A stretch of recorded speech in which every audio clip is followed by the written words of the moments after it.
हिंदू और सनातन कहने वाले, झंडे और डंडे से हिंदू राष्ट्र कभी नहीं आएगा। तुम्हारे झंडे और डंडों से कभी सनातन का राष्ट्र नहीं आएगा। अच्छे से सुन लोगे तो शायद ये बुद्धि भी खुल जाएगी और बुद्धि के ऊपर विवेक काम करना शुरू कर देगा। तुम्हारी जनसंख्या जितनी है तुम नहीं ला सकते। कितने हो? पूरी दुनिया में कितने हो? वो काय को पता है बेचारे को, इनको ये भी सनातनी हो। सनातन धर्म में 16 संस्कार होते हैं। किसको किसको पता है? बताओ, अंतिम संस्कार छोड़ के किसी को कुछ पता हो तो? वो तो हो ही जाएगा आज निकल। बताओ, सनातन Dharma, Sanatan Dharma, what do you mean by Sanatan Dharma? Where is Sanatan Dharma? What is सनातन धर्म? इंग्लिश इसलिए बोल रहा हूं कि तुम्हारे ये बच्चे जो कॉन्वेंट में पढ़े हुए ये न सोचे कि दाढ़ी बढ़ा करके अनपढ़ आदमी आ गया है। इनको मैं पढ़ाऊंगा केमिस्ट्री, फिजिक्स, इनको मैं पढ़ाऊंगा इकोनॉमिक्स। मैं आर्ट्स भी पढ़ा, साइंस भी पढ़ा, कॉमर्स भी पढ़ा। इन सब तुम्हारे बच्चों को मैं बैठ के पढ़ा सकता हूं। डॉक्टरेट के बहुत सारी ऑनररी डिग्रियां रखी हुई हैं मेरे पास। पर मैं आपसे पूछता हूं, आप जो मौखिक रूप से झंडे डंडे लेकर के सनातन सनातन कर रहे हो, सनातन का परिभाषा बताओ, सनातन के 16 संस्कार बताओ, और तुम्हारे घर में अगर एक भी संस्कार होता है तो वो बता दो। प्रातः काल उठ के रघुनाथा, मातु पिता गुरु ना वही माथा। मंदिर में हो, झूठ मत बोलना। अभी हाथ उठवा दूंगा। कितने के चिंकी मिंकी पिंकू ककड़ू बबलू लगलू हैं जो प्रातः उठ करके तुमको पहले मस्तक झुका के प्रणाम करते हैं? कितने के मम्मी, कौन मम्मी? और हां, तुम बहुत बढ़िया मैया, तुम आइडियल हो। इसके लिए मैं आपको प्रणाम करता हूं। इस पूरे हजारों लोगों के बीच सभी सनातनी हैं, पर एक माता के घर में सिर्फ उनके बच्चे उठ करके उनको प्रणाम करते हैं, पिता को प्रणाम करते हैं, और उसके बाद गुरु और भगवान को प्रणाम करते हैं। बट सनातनी तो सब कह गए अपने आप को कि हम सनातनी हैं, सब कह गए, पर वो राम जी के गुण कहां गए आपके भीतर? प्रातः काल उठ के रघुनाथा, मातु पिता गुरु ना वही माथा। और हम लोग प्रातः काल उठ के अनाथा, मोबाइल में मार ही माथा। तुम्हारे बच्चे तो मोबाइल में माथा मार रहे हैं प्रातः काल उठ के, पर तिलक लगा के तुम तो बहुत कह रहे हो कि मैं सनातनी हूं, और तुम सनातन धर्म बचा लोगे, और तुम हिंदू धर्म बचा लोगे, तुम संस्कृति बचा लोगे। ऐसे बचाओगे? एक शाकिर नायक खड़ा होकर के तुम्हारे मूर्तियों को लेकर के तोड़ देता है और कहता है जब तुम्हारे भगवान खुद को नहीं बचा सकते तो तुम क्या बचाओगे, तुमको क्या बचाएंगे? उसका जवाब तो तुम दे नहीं पाते, बगले झांकने लगोगे इधर से उधर। नॉलेजफुल होना है, ज्ञानी होना है। शास्त्र और शस्त्र, पहले शास्त्र। 1 वर्ष की उम्र में किसी बच्चे को शस्त्र नहीं सिखाया जा सकता, परंतु बच्चा जन्म ले उसके पहले मां के गर्भ में भी प्रहलाद की तरह उसको सनातन संस्कार सिखाए जा सकते हैं। पहले शास्त्र फिर शस्त्र। तुम शास्त्र तो चूक गए, तुमको गीता पता नहीं, तुमको वाल्मीकि रामायण पता नहीं, तुम्हें ब्रह्म सूत्र का ज्ञान नहीं, तुम्हें वेदांत का ज्ञान नहीं, तुम उपनिषदों के नाम तक नहीं जानते। झंडे लेकर सनातन सनातन करते हो। तुम बचाओगे सनातन? तुम्हारे बचाए सनातन बचेगा। उपनिषद पढ़ो, गीता पढ़ो, रामायण पढ़ो। ब्रह्म सूत्र में बहुत कम सूत्र हैं, उन सूत्रों को पढ़ो। और ये हमारे तुम्हारे बच्चे जब पढ़ेंगे वो ज्ञानी बनेंगे, ईश्वर के भक्त बनेंगे। माता ऐसी हो सकती है जो राक्षस के घर में भी प्रहलाद के जैसे महाभागवत भक्त को पैदा कर सकती है। कयाधु माता ने पैदा किया गुरुदेव नारद की कृपा से। जब कयाधु के गर्भ में प्रहलाद थे तो गुरुदेव नारद ने उनको सत्संग कराया। वो कैसी मां थी जिसको पता था कि मेरा पति राक्षस है, असुर है, ईश्वर विरोधी है, सनातन विरोधी है। उसके बाद भी उसके हृदय में था कि मेरे गर्भ से जब भी मेरा बच्चा जन्म ले तो वो ईश्वर का प्रेमी हो, ईश्वर का भक्त हो, सनातन का भक्त हो। इसलिए गुरुदेव नारद की सहायता ली उन्होंने। और गुरुदेव नारद ने गर्भ के अंदर प्रहलाद को संस्कारित किया। गर्भ के अंदर अभिमन्यु भी संस्कारित हुआ था, बस ढोलक बज जाने से अंतिम द्वार तोड़ने से चूक गया, नहीं तो वो द्वार भी शायद वो तोड़ सकता था। हमारे सनातन ग्रंथ ये बताते हैं कि ये 16 संस्कार का पालन अगर सनातन धर्मावलंबी करें, भारतवर्ष के लोग करें, इस दुनिया में जहां भी सनातन पद्धति से जीने वाले लोग हैं, अगर इन 16 संस्कारों का वो पालन करें, पुंसवन पहले बच्चे पैदा करने के पहले भी संस्कार हैं, वो तुमको याद है, जानते हो कि उठे जाके मुंह उठा के विवाह करके चले गए स्विट्जरलैंड, कुल्लू और मनाली। मनाली जो ऋषियों की भूमि थी, तुमने भोग की भूमि बना दी। भोग रहे हो तुम, और ये सब लोग हैं जिनकी उम्र 70 साल है, कहते हैं बेटे का विवाह कर दिया, मनाली गए हैं बेटे और बहू। मनाली भेजे हो बेटे और बहू को, और सनातनी कह रहे हो अपने आप को कि मैं सनातनी हूं। तुमने नहीं कहा अपने बेटे और बेटियों को और बहुओं को यह संस्कार नहीं दिया कि जीवन के इस विवाह महायज्ञ के संस्कार का प्रथम दिन और प्रथम रात्रि का पालन कहीं किसी तीर्थ स्थान में भगवान और गुरु की उपासना में करना, तो तुम्हारा जीवन सुंदर होगा। तुम्हारे घर में हनुमान जैसे बच्चे आएंगे, नहीं तो राक्षस आएंगे। ये 70-70 साल के लोग हैं, बुरा मत मानना। कई लोग अभी से ऐसे आंख दिखा रहे हैं कि बहुत खराब बोलता है, ये तो घटिया आदमी लगता है। आगे घटिया हम नहीं भैया, हमें जो बोलना चाहिए जिससे तुम जग जाओ वो मैं तुम्हें बोल रहा हूं। और हमारी कोई इच्छा नहीं है आपके हृदय को पीड़ा देने की, आपके बच्चों ने, आपके परिवार ने, क्योंकि आप ही लोग बाद में वृद्धाश्रम में चले जाते हो। आप ही को आपके बच्चे कहते हैं पिताजी उम्र हो गया, ज्यादा टर्टर मत किया करिए, चुपचाप बैठिए, चाय पानी पी करके बैठा गया, कौन आया कौन आया, आपको क्या मतलब है। ये वही लड़का है जो इतना छोटा था तो 10 बार पूछता था क्या है, बोला कौआ। मम्मी क्या है कौआ, ये क्या है कौआ। 100 बार बता के भी माता और पिता थके नहीं थे, गले लगाए थे, कौआ है बेटा, कौआ है, रेलगाड़ी है। पर वही जब तुम बुढ़े होके बैठ जाते हो और कोई आया पूछे बेटा कौन है, बाबूजी आपको क्या मतलब है, कौन आया कौन है, बैठिए चुपचाप अपना राम राम करिए और खाइए। ये वही बेटे हैं जो अपने बाप को खामोश कर देते हैं, खामोश, चुप रहो, ज्यादा मत बोलो। और क्यों करते हैं, उनकी क्या गलती है, बच्चों की क्या गलती है। रोपे पेड़ बबूल का तो आम कहां ते होए। रोपा किसने, बीज किसने दिए, संस्कार किसने दिए। आप देखो पूरे मोहल्ले में, गांवों में एक ही शिकायत है लोगों को, क्या, अरे हमारा बेटा तो बहुत बढ़िया था, पर क्या कहूं बहू ऐसी आ गई, चुड़ैल आ गई, चुड़ैल। फिर हमारी बेटी को ले गई, 3 महीने में चुड़ैल उड़ा के ले गई।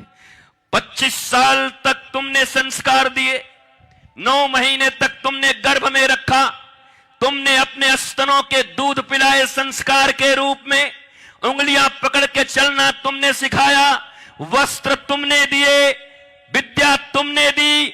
20 से 22 और 25 साल तक ऐसे कौन से संस्कार तुमने दिए थे जो 3 महीने में चुड़ैल आकर तुम्हारे बेटे को लेके निकल गई फ्लैट में। और इतना आमंत्रण पत्र चुड़ैल के लिए बंटवाए थे कि दुलूल दुलूल आना, मेरी शादी में दुलूल दुलूल आना। हाँ, कार्ड में लिखवाते हैं, काका जी पापा जी दुलूल दुलूल, दुलूल आएंगे, जरूर आएंगे बेटा, बहुत कुछ आएंगे। ये आपकी जिंदगी है। और कमाल है कि अपनी ही जिंदगी की इतनी सुंदर पिक्चर देखने के बाद भी आपको होश नहीं आता, और आप अपने बच्चों से चाहते हो कि वो होशवान बने। आप अपने बच्चों को जो सिखाते हो वो खुद कब सीखोगे, ये बताओ। आज तो माता पिता कहेंगे कि अरे भले हम कहां से आ गए भाई, बच्चे लोग आते तो ज्यादा अच्छा था। अभी बच्चों से भी पूछ लूंगा, पहले तुमसे पूछ लेता हूं। बोलो ना, आप तो माता हो, पिता हो, आपके दिए हुए संस्कार कैसे निकल गए जो आपको भी परेशान कर रहा है, मोहल्ले को भी परेशान कर रहा है, गांव को भी परेशान कर रहा है?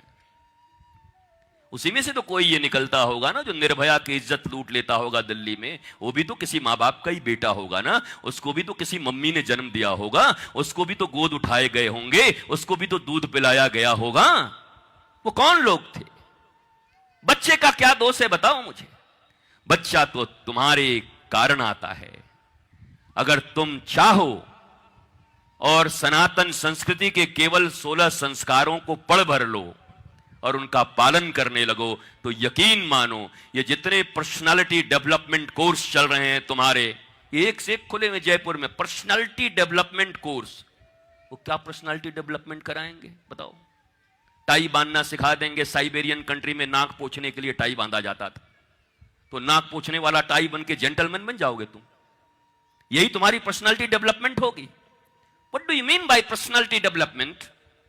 पर्सनालिटी डेवलपमेंट उसी का हो सकता है जो नॉलेजफुल हो सकता है। इंफॉर्मेशन और नॉलेज के बीच बहुत अंतर है मेरे माई बाप। आप केवल जानकारियों पर जी रहे हो, ज्ञान नहीं है।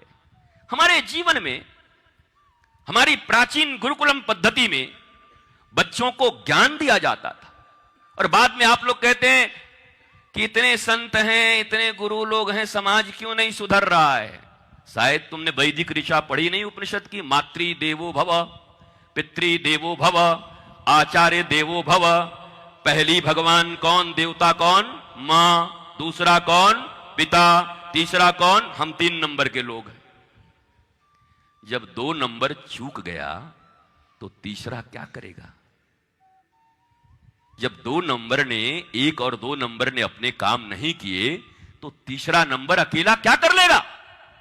आप कहते हो इतने संत, इतने महंत, इतने महात्मा, इतने गुरु, इतना प्रवचन, फिर भी समाज में सुधार क्यों नहीं हो रहा है? मैं भी तो यही पूछ रहा हूं सनातनियों, बिना उपनिषद पढ़े हुए लोगों। मातृ देवो भव, मां कहां गई? पितृ देवो भव, आप कहां गए? आपने कौन से संस्कार दिए अपने बच्चे को? अगर आपने दिया होता तो निश्चित तौर पर यह तीसरा पीठ जो गुरु पीठ है, आचार्य पीठ है, उस पीठ में आकर के बच्चा, मैं निश्चय कह सकता हूं कि स्वामी विवेकानंद जैसा होकर के पूरी दुनिया में भारत माता के और हिंदुत्व का नाम रोशन करता। विवेकानंद ही तो पहली बार कहा था, गर्व से कहो हम हिंदू हैं। अब लोगों को चिढ़ होती है क्योंकि विवेकानंद को पूरा पढ़े नहीं लोग।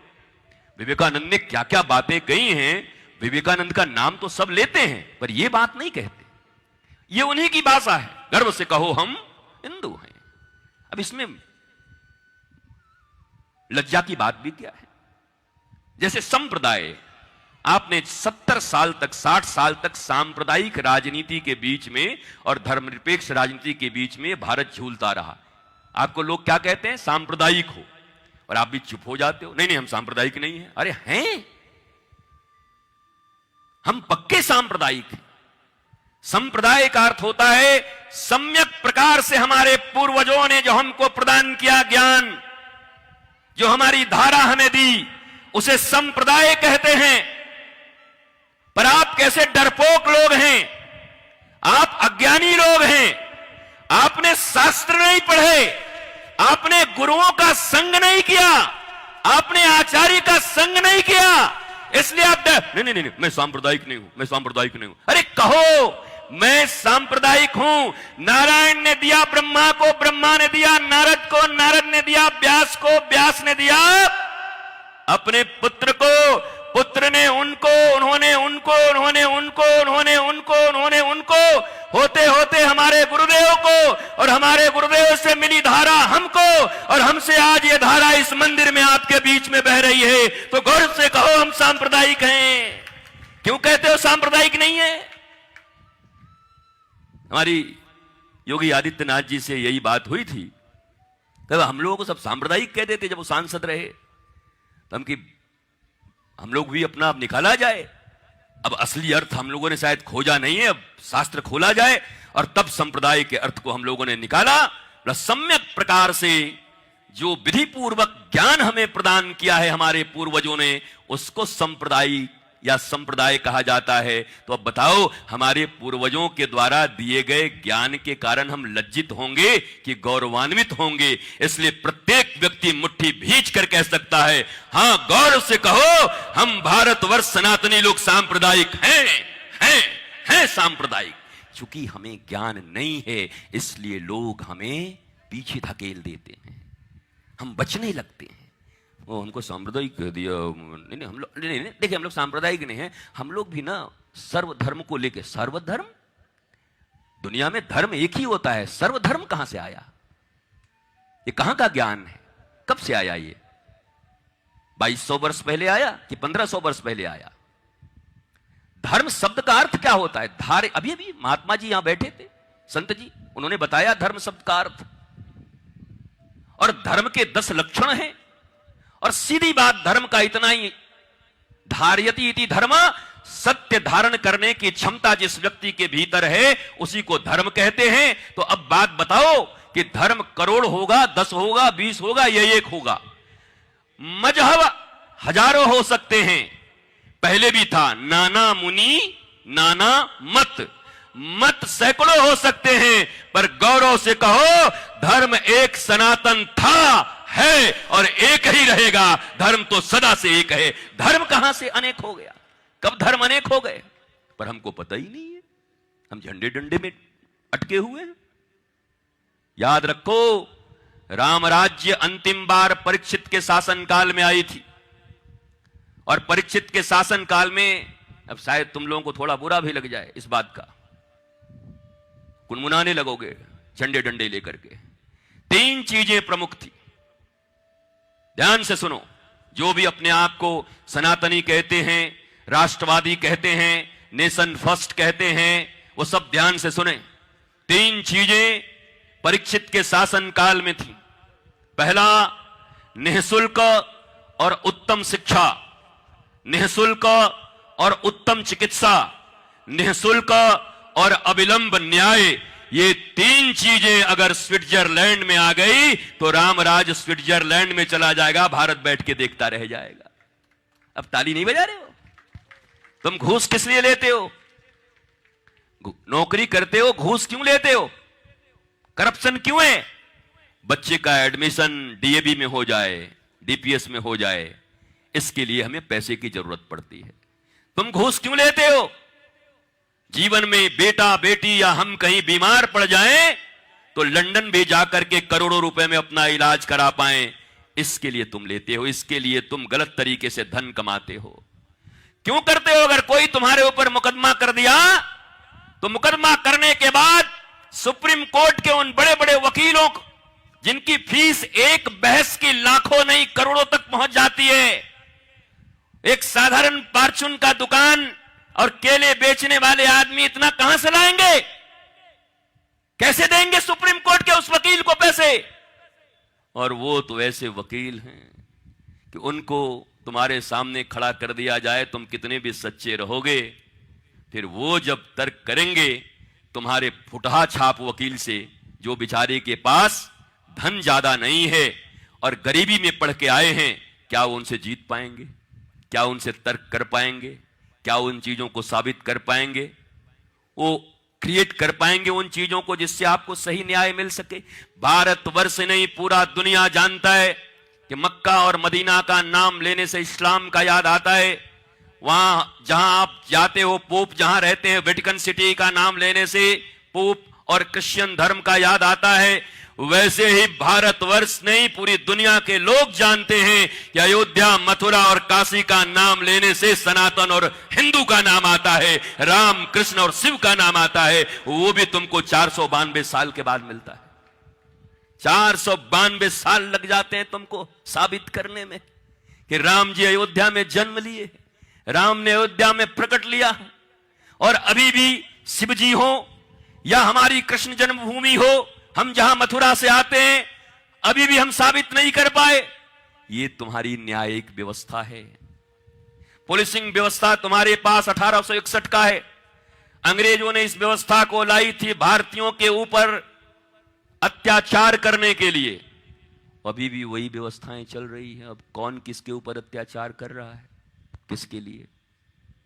कभी पढ़ाते हो अपने बच्चों को, बताते भी हो कि एक जयपुर में, एक उदयपुर में, एक सूरत में, एक मुंबई में बंगले बनवाने में हो, बेटा एक बंगला 5, और कई जगह ऐसा है कि बंगला 1 नहीं बेटे 10। तो बंगले जाएंगे कहां तुम्हारे? नहीं, ठोक रहे हो ना बंगले हर शहर में। किनके लिए, किनके लिए बना रहे हो? एक आदमी के लिए एक घर जहां तुम रहते हो, इट्स एनफ। तो तुम तो भारत का भी नाम लेते हो, भारत माता की जय भी कर लेते हो, सब कुछ बोल लेते हो, और उसके बाद जिंदगी तुम्हारी वही चल रही घिसी पिटी। तो ऐसे तो सनातन नहीं बचेगा, ऐसे तो तुम्हारे रटने से कुछ बचने वाला है नहीं। हमें तो अलग होना पड़ेगा लोगों से।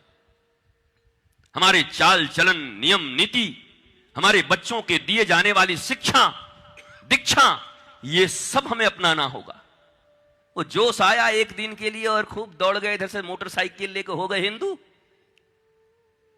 इतना सस्ता है हिंदुत्व, इतना सस्ता है सनातन। और एक बात और है, रामराज्य की स्थापना की कोशिश करो। रामराज्य दैहिक दैविक भौतिक तापा, रामराज काहू को न व्यापा। हिंदू राष्ट्र ठीक है, पर हिंदू तो रावण भी था,